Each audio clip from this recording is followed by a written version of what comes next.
का जो टॉपिक है हमारा वो है डीरेटर। डीरेटर बेसिकली होता क्या है और इसको यूज़ क्यों करते हैं वो आज हम पूरी डिटेल में स्टडी करेंगे, क्या क्या इसमें अरेंजमेंट्स रहती हैं। तो दोस्तों पहले हम ये देख लेते हैं कि डीरेटर का टाइप कौन सा है। दोस्तों ये डीरेटर जो है वो है spray come tray type, because इसमें वाटर स्प्रे भी हो रहा है और ट्रेज हैं, ट्रेज के थ्रू स्मॉल ड्रॉपलेट्स में कन्वर्ट हो जाएगा वाटर। और दोस्तों इसको प्रेशर टाइप डीरेटर भी बोल सकते हैं क्योंकि ये प्रेशराइज रहता है ड्यू टू स्टीम प्रेशर। और दोस्तों इसको हम ये भी कह सकते हैं कि डायरेक्ट कॉन्टैक्ट टाइप डीरेटर है, यानी इसमें स्टीम एंड वाटर जो है आपस में डायरेक्ट कॉन्टैक्ट में रहेंगे, यानी मिक्सिंग होगी उसकी। तो अब दोस्तों आपको ये समझ आ गया किस टाइप का डीरेटर है। दोस्तों अब हम ये समझ लेते हैं कि डीरेटर का हमें यूज़ करना क्यों पड़ता है। तो दोस्तों हम डीरेटर यूज़ करते हैं इसलिए क्योंकि जो वाटर में डिजॉल्व्ड गैसेज हैं उनको हमें रिमूव करना पड़ता है बिफोर फीडिंग द बॉयलर। तो वाटर को बॉयलर में फीड करने से पहले हमें उसमें जितने भी डिजॉल्व गैसेज हैं यानी मेनली O2 एंड CO2 उसको हमें रिमूव करना पड़ता है, इसलिए हमें डीरेटर का यूज़ करना पड़ेगा। तो दोस्तों बेसिकली ऑक्सीजन एंड CO2 हमें रिमूव क्यों करनी पड़ेगी, बिकॉज ऑक्सीजन एंड CO2 मिलके वाटर के साथ वो कार्बोनिक एसिड जनरेट करती है। वो कार्बोनिक एसिड आपका आयरन, जो मेटल में आयरन कंटेंट रहेगा उसको डिजॉल्व कर देगा और उसकी वजह से जो ट्यूब्स एंड बॉयलर्स में स्केलिंग रहेगी। तो स्केलिंग होने की वजह से दोस्तों एक तो ट्यूब में हीट ट्रांसफर कम हो जाएगा और दोस्तों ट्यूब के फेल्स होने के चांसेस ज़्यादा रहेंगे, बिकॉज हीट ट्रांसफर प्रॉपर नहीं होगा तो ज़्यादा हीट ट्यूब को लगेगी और उसकी मेटलर्जी डिस्टर्ब हो जाएगी और उसकी वजह से फेलियर्स के चांसेस ज़्यादा रहेंगे और बॉयलर की एफिशिएंसी भी डाउन हो जाएगी उसकी वजह से। तो अब दोस्तों अब हम ये जान लेते हैं कि ये किस प्रिंसिपल पे वर्क करता है। दोस्तों ये चार्ल्स एंड हेनरीज लॉ पे वर्क करता है। वो कहते क्या है कि हम उसको दो स्टेटमेंट उसकी हम ले सकते हैं। जैसे फर्स्ट स्टेटमेंट कहती है कि solubility of gases decreases with increase in temperature, यानी कि गैसेस की जो कंसंट्रेशन होती है वाटर में, हम अगर उसको हीट करेंगे वाटर को, वो with increase in temperature gases जो डिजॉल्व गैसेस हैं वो रिमूव हो जाएंगी, यानी उसकी सॉल्युबिलिटी डिक्रीज हो जाएगी गैसेस की। और दूसरी तरह से हम ये कह सकते हैं दोस्तों, removal of CO2 and CO2 can be achieved by heating the feed water which reduces the concentration of O2 and CO2 in atmosphere surrounding the feed water. यानी दोस्तों अगर हम वाटर को हीट कर देंगे, प्री हीट कर देंगे, तो सराउंडिंग में जो O2 या CO2 रहेगी उसकी कंसंट्रेशन डिक्रीज हो जाएगी। तो उसकी वजह से जो वाटर में O2 एंड CO2 के O2 एंड CO2 की कंसंट्रेशन है वो ऑटोमेटिकली रिड्यूस हो जाएगी।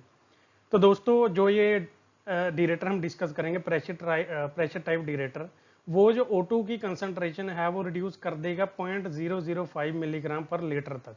और दोस्तों एक वैक्यूम टाइप डीरेटर भी होता है, वो रिड्यूस करता है 0.02 मिलीग्राम पर लीटर, उस तक वो रिड्यूस करता है। तो दोस्तों आपको ये समझ आ गया कि ये डीरेटर किस टाइप का है, क्या इसका पर्पज़ है, क्या इसका प्रिंसिपल है, वो तीनों चीज़ें आपने स्टडी कर ली। अब हम इसको डिटेल में स्टडी करते हैं कि इसमें अरेंजमेंट्स कैसी कैसी रहती हैं कि जिसकी वजह से ये वर्क करता है। तो दोस्तों स्टार्टिंग में यहाँ से करूँगा, ये यहाँ से मेकअप वाटर से। तो दोस्तों मेकअप वाटर क्या है, जो वाटर हमारा डीरेटर में हम लेते हैं, यानी जो वाटर कम्युलेट हुआ वो कहाँ से आया, जो हमारा मेकअप वाटर यानी डीएम प्लांट से जो वाटर आया वो हम इस लेवल कंट्रोल वाल की हेल्प से, यानी लेवल कंट्रोल स्टेशन ये जो हमारा बना हुआ है उसकी हेल्प से हम इसमें फीड करेंगे। तो दोस्तों ये स्टेशन है जो ऑटो में वर्क करता है। लेवल कंट्रोल वाल जो है ये वर्क करता है अकॉर्डिंगली इस लेवल गेज की वजह से, यानी यहाँ पे लेवल गेज ग्लास लगा है, इसके साथ ही एक लेवल ट्रांसमीटर लगा होता है दोस्तों। वो ट्रांसमीटर में वैल्यू जो आती है उसके अकॉर्डिंग ये लेवल कंट्रोल वाल ऑपरेट होता है ताकि इसमें वाटर की क्वांटिटी कंटिन्यू फीड होती रहे। एक सर्टेन लेवल हम दोस्तों लेवल ट्रांसमीटर में फीड कर देते हैं कि इस लेवल तक हमें लेवल मेंटेन करके रखना है। तो अकॉर्डिंगली जो मेकअप वाटर है वो अकॉर्डिंगली लेवल कंट्रोल वाल की हेल्प से इसमें फीड हो जाता है। तो दोस्तों दूसरी तरफ से हमने इसमें कंडेंसेट सप्लाई लिया, यानी जो प्रोसेस में हमने स्टीम दी वो जो कंडेंसेट कन्वर्ट होकर आता है वो इसमें फीड हो जाता है। तो दोस्तों ऐसे आपने देख लिया वाटर कहाँ कहाँ से आता है डीरेटर में। अब दोस्तों जो वाटर आ गया वो यहाँ पे अकमुलेट आ जाता है टॉप में, ये हेडर जो बना होता है यहाँ पे अकमुलेशन हो जाती है वाटर की। अब दोस्तों वाटर जो है डायरेक्टली यहाँ नीचे नहीं आता, वो आता है with help of water spray nozzles. दोस्तों स्प्रे नोजल्स क्यों लगाई गई हैं, ताकि जो वाटर है वो स्मॉल ड्रॉपलेट्स में मतलब कन्वर्ट हो जाए, क्योंकि स्प्रे करेंगे तो वाटर का जो कॉन्टैक्ट एरिया है जो एक्सपोज होना है स्टीम को वो इंक्रीज हो जाएगा। और फर्दर दोस्तों ये वाटर जो स्प्रे किया गया वो ट्रेज के थ्रू नीचे आएगा। तो दोस्तों ये परफोरेटेड ट्रेज होती हैं। परफोरेटेड ट्रेज का मतलब है कि इनमें होल्स होते हैं जिसकी वजह से ये वाटर जो स्प्रे हुआ है उसका एरिया ऑफ कॉन्टैक्ट फर्दर और एक्सपोज हो स्टीम को, यानी जो वाटर है वो फर्दर स्मॉल ड्रॉपलेट्स में नीचे आता है इन ट्रेज की वजह से। तो दोस्तों जब स्मॉल ड्रॉपलेट्स की फॉर्म में नीचे आता है तो उससे एरिया ऑफ कॉन्टैक्ट जो है, area of contact of droplets वो इंक्रीज हो जाता है टू स्टीम। तो स्टीम के कॉन्टैक्ट में जब वाटर ड्रॉपलेट्स आती हैं तो दोस्तों ईजिली वो हीट हो जाती हैं, और हीट होने की वजह से उसमें जो O2 एंड CO2 है वो रिमूव हो जाती है with help of air vent. तो दोस्तों O2 एंड CO2 जो है वो इस एयर वेंट की के थ्रू बाहर एटमॉस्फेयर में रिलीज हो जाती हैं। तो दोस्तों एयर वेंट 2 लगा रखी हैं। इन एयर वेंट के अंदर है ऑरिफिस, वो 3 या 4 mm अकॉर्डिंगली ड्यूरेशन कैपेसिटी के हिसाब से वो डिज़ाइन की जाती हैं ऑरिफिस, जिसकी हेल्प से ये गैसेज हमारी बाहर निकल जाती हैं इस एयर वेंट के थ्रू। और दोस्तों आपने ये देखा होगा, मैंने यहाँ पे लिखा डीरेटर टैंक। तो बेसिकली दोस्तों डीरेटर इस पोर्शन को बोलते हैं, ये होता है डीरेटर टैंक।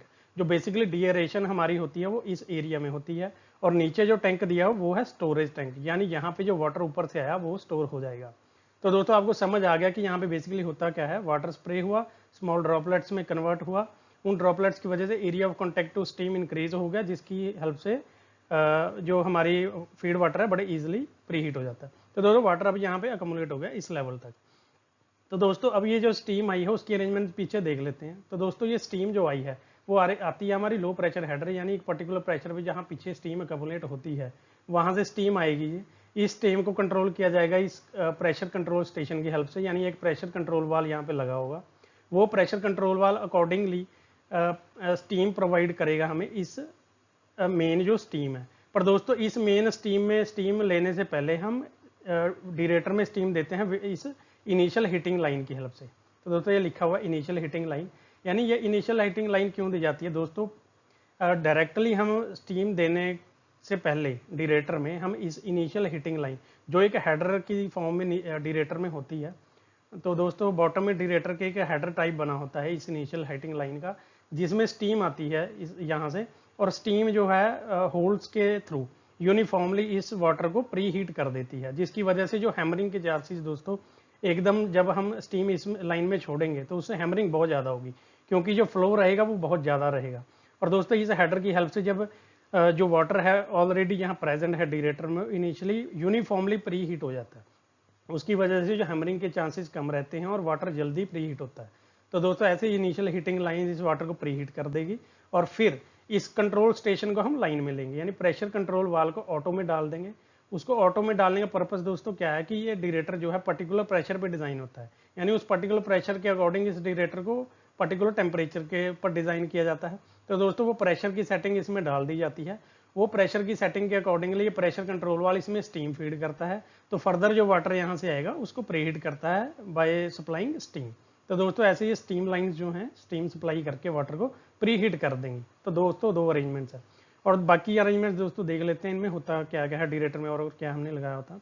तो दोस्तों यहाँ पे टेम्परेचर गेज देख रहे हैं, यहाँ पे आप थर्मोकपल भी लगा सकते हैं, बिकॉज आजकल ऑटोमेशन के लिए यहाँ पे थर्मोकपल्स लगाए जाते हैं, जिससे डायरेक्टली DCS में हमारी रीडिंग आती है टेम्परेचर की, अकॉर्डिंगली हम इसको प्री हीट करते हैं वाटर को। और उसमें प्रेशर गेज रहेगा दोस्तों, यहाँ प्रेशर ट्रांसमीटर लगाया जाता है। इस ट्रांसमीटर यानी प्रेशर गेज शो किया मैंने यहाँ, तो पर यहाँ प्रेशर ट्रांसमीटर होता है। प्रेशर ट्रांसमीटर की वैल्यू इस प्रेशर कंट्रोल वाल में फीड की जाती है, यानी पर्टिकुलर प्रेशर हमें जो इसका मेंटेन करना है डीरेटर का, वो इस प्रेशर ट्रांसमीटर की हेल्प से हम देखेंगे DCS में, और उसकी वैल्यू यहाँ पे कंटिन्यू फीड होती रहेगी, जिसकी वजह से कंट्रोल वाल ऑपरेट होता है। उसके बाद दोस्तों यहाँ सेफ्टी वाल है। सेफ्टी वाल का दोस्तों प्रेशर क्या है कि ओवर प्रेशर को डिक्रीज करेगा। ये कई बार होता क्या है कि स्टीम क्वांटिटी एकदम से इंक्रीज होने की वजह से ये डीरेटर ओवर प्रेशर चला जाता है, यानी उसका प्रेशर ओवर चला जाता है हमारी रिक्वायरमेंट से ज़्यादा, तो उस प्रेशर ओवर प्रेशर को रिलीज करेगा बाय रिड्यूसिंग स्टीम इन डीरेटर। तो दोस्तों सेफ्टी वाल का पर्पस हो गया। उसके बाद ये balance leak of line show किया दोस्तों मैंने, BLO लाइन। ये बैलेंस लीक ऑफ लाइन दोस्तों फीड पंप से आती है, इसको हम नेक्स्ट आने वाली वीडियोस में डिस्कस करेंगे balance leak of line feed pump की क्या होती है। और दोस्तों मिनिमम रिसर्कुलेशन लाइन डीरेटर में आती है, यानी जो पंप की MRC लाइन होती है वो डीरेटर में वाटर सप्लाई करती है रिवर्स। और दोस्तों ये ऐसी 2 अरेंजमेंट्स होगी। और दोस्तों डीरेटर में हमारा लगा रहेगा ये लेवल गेज, जो मैंने पहले आपको थोड़ी देर पहले बताया। उसके बाद है हमारा वैक्यूम रिलीव वाल। दोस्तों कई बार वैक्यूम क्रिएट होने के चांसेस रहते हैं डीरेटर में, तो उस वैक्यूम को ब्रेक करने के लिए वैक्यूम रिलीव वाल लगाया जाता है, जो एयर को एंटर करा के इस डीरेटर के अंदर जो वैक्यूम क्रिएट होता है उसको ब्रेक करता है दोस्तों। उसके बाद हमारा जो है ये है सक्शन लाइन जो फीड पंप को जाएगी। उस सक्शन लाइन में एक वाल रहेगा, आइसोलेशन वाल। तो दोस्तों यहाँ से पानी जाता है फीड पंप को। और दोस्तों ये ड्रेन लाइन लगाई है, कई बार हमें डीरेटर फ्लश करना पड़ता है, क्लीन करना पड़ता है, तो ड्रेन लाइन की हेल्प से हम ड्रेन कर लेते हैं डीरेटर को। दोस्तों ये ओवरफ्लो लाइन है। एक ओवरफ्लो लाइन का पर्पस क्या है कि हम एक पर्टिकुलर लेवल इसमें मेंटेन करके रखते हैं डीरेटर में। इनक्रीज कई बार लेवल एक पर्टिकुलर सेट पॉइंट से ऊपर जाता है तो जो वाटर रहेगा इस ओवरफ्लो लाइन की हेल्प से बाहर चला जाएगा। तो दोस्तों यहाँ पे नॉर्मल वाल नहीं है, सोलेनॉइड ऑपरेटेड वाल लगाया जाता है जिसकी सेटिंग इस लेवल ट्रांसमीटर की हेल्प से उसमें डाली होती है। यानी एक पर्टिकुलर लेवल की वैल्यू डाल देते हैं, जिस वैल्यू को अचीव होने के बाद ये एसओवी ऑपरेट हो जाता है, यानी ओपन हो जाता है और वाटर बाहर चला जाता है हमारा जहाँ स्टोर करना है हमने। ओवरफ्लो जो ओवर वाटर होता है हमारा ओवरफ्लो लाइन की हेल्प से। तो दोस्तों इसके बाद और क्या है डीरेटर में। दोस्तों डीरेटर में मैंने लिखा फिक्स सैडल, ये लिखा है स्लाइडिंग सैडल। तो दोस्तों जो डीरेटर है हमारा रेस्ट किया जाता है फाउंडेशन पे, उसके दो सैडल्स रहेंगे, फिक्स्ड सैडल, स्लाइडिंग सैडल। दोस्तों एक साइड उसकी फिक्स्ड रहेगी, दूसरी रहेगी स्लाइडिंग। ये क्यों दोस्तों, इसकी थर्मल एक्सपेंशन ताकि होती रहे, बिकॉज इसमें स्टीम आएगी और हैमरिंग होती है तो डीरेटर की एक्सपेंशन प्रॉपर होती रहे, इसलिए एक सैडल को स्लाइड रखा जाता है, एक को फिक्स रखा जाता है। अदरवाइज ये फाउंडेशन को ब्रेक करेगा अगर आप इसको दोनों को फिक्स कर देंगे। तो दोस्तों आई थिंक ये सारी अरेंजमेंट्स आपने देख ली हैं इसमें क्या क्या होता है। और दोस्तों इस वीडियो में मैं ये नहीं बताऊंगा कि ये चार्जिंग प्रोसेस कैसा रहता है, तो अगली वीडियो जो मैं बनाने वाला हूँ वो बनाऊंगा इसके ऊपर कि इसको चार्ज कैसे किया जाता है, यानी डीरेटर की चार्जिंग प्रोसेस क्या होती है उसको पूरा डिटेल में स्टडी करेंगे। और दोस्तों बेसिक कैलकुलेशन, किन कैलकुलेशंस के ऊपर ये डीरेटर डिजाइन किया जाता है, यानी स्टीम कंजप्शन इसकी कैसे निकालेंगे हम, कितनी स्टीम हमें चाहिए वाटर को प्री हीट करने के लिए, वो अगली वीडियो आप देखेंगे। जो अगली वीडियो आएगी उसमें पूरी डिटेल में आपको समझाऊंगा विद कैलकुलेशन। तो दोस्तों वीडियो अगर अच्छी लगी है तो चैनल जरूर सब्सक्राइब कर दें और वीडियो को लाइक जरूर कर दें। और आपको अपना टाइम देने के लिए बहुत बहुत थैंक यू। मिलते हैं अगली वीडियो में।